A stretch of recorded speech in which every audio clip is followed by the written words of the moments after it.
Hi, welcome to Conversations with a Wounded Healer. I'm your host, Sarah Bueno. Before I get into today's solo episode, I just wanted to do a little commercial.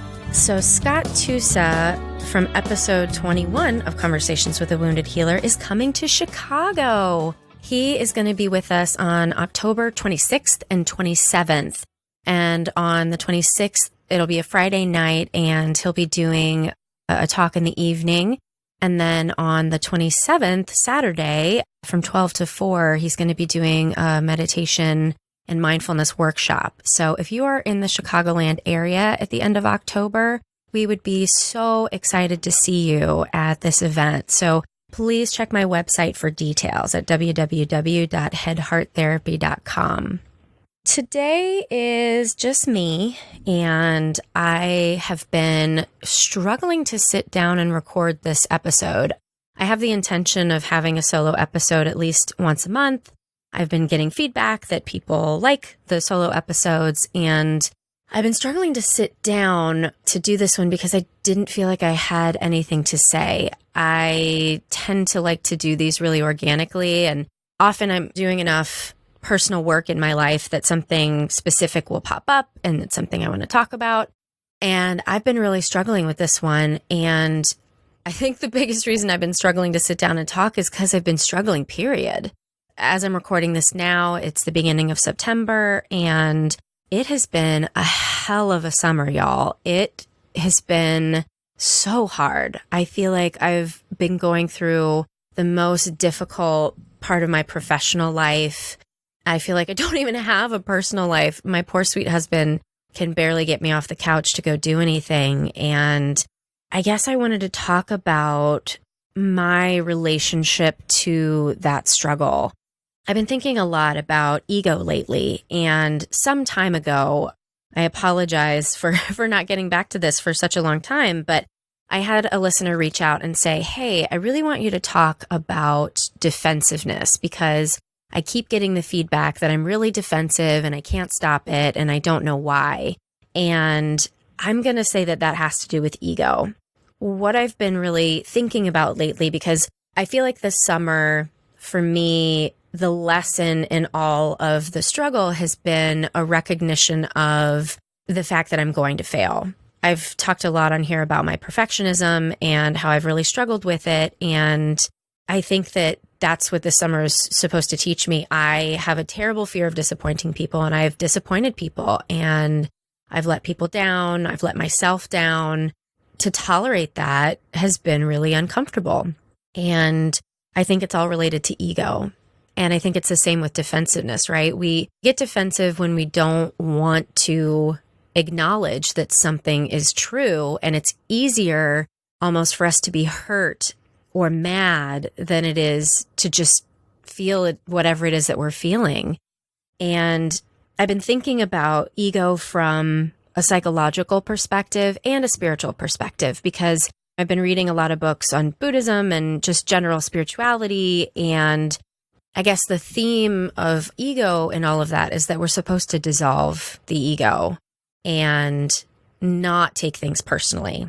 But then I think about some of the clients that I work with and myself in my younger days, and I think, well, shit, we have to have something to let go before we can begin to dissolve the ego. And so to my listener who was asking about that defensiveness, I wonder if ego strengthening from the perspective of shame resilience, self-compassion, empathy with others, and being able to have enough people around you who support you and love you and can give you positive feedback as well as constructive feedback. And I think that the only way to do that is just to continue to be exposed to it. It's practice, just like anything else. And then what I've been trying to practice lately, because I've gotten so much better at not getting defensive. It's funny, like I almost feel like I have two selves at this point. I have the human self that like constantly has these internal reactions. And then I've got the wise mind who's like watching it all going like, oh, wow, look at that pain. Look at that reaction. And I don't act out on those as much anymore, which has created a lot less chaos in my life. But I feel like the chaos is just kind of turned inward at this point. And all of the pain and all of the struggle and all of the suffering that I used to act outward toward other people, I now just act it inward toward myself. And shit, as I say this out loud, like I almost feel like I'm starting to cry with that recognition. And I told my husband today, the choices that I've made in my life, I sometimes fear, can I handle this? Am I supposed to do this? Did I make a mistake? I'm in this place where I've made these choices. I can't back out. Too many people are depending on me. I want this as well. And I have to change my relationship with the worry that I have of letting people down, the worry that I have of not doing it right. And I just have to change my relationship to it. And I think that a lot of that has to do with ego. And this is the ego disillusion dissolving that I'm attempting to, I want to say figure out, but this isn't a thing you figure out. This is a thing that you just feel, I guess. I don't know, you guys. I literally did not have a script for this. I'm just kind of talking off the cuff about my struggle and how hard it is to let go of the fear, of the worry, of the struggle. And I've had some experiences lately where I've been able to let go of the struggle and then felt weird about it. And I actually said to a friend last night, oh, is this what it feels like when you don't engage in the drama? And she was like, yeah, I think so. So I don't know if this makes any sense to anybody else, but this is what I'm dealing with right now. And I told my husband, of course, he's always like, how can I help? How can I help? And, how can you help my inner struggle? And the thing that I came up with is I said, how about every morning when we get together to meditate, you ask me what I can let go of today? So I'm trying. I want to stop trying. Does anybody watch Schitt's Creek? It's hilarious. And there was a line that Moira said to her husband, Johnny, you're so good at trying. And I continuously say that to my husband because it's just too funny. Anyway, I want to stop trying. I want to just allow. I want to allow myself to let go instead of continue to hold on to the ego, to the drama, to the fear, to the worry, to the desire for control. I just want to let go. And I want to continue to have faith. I have faith in the deepest part of me, but there's so much covering it right now. I want to let go of all of those things that are keeping me from that faith that everything is going to be okay. And I realize I'm in a position of privilege to be able to believe that and to be able to trust that.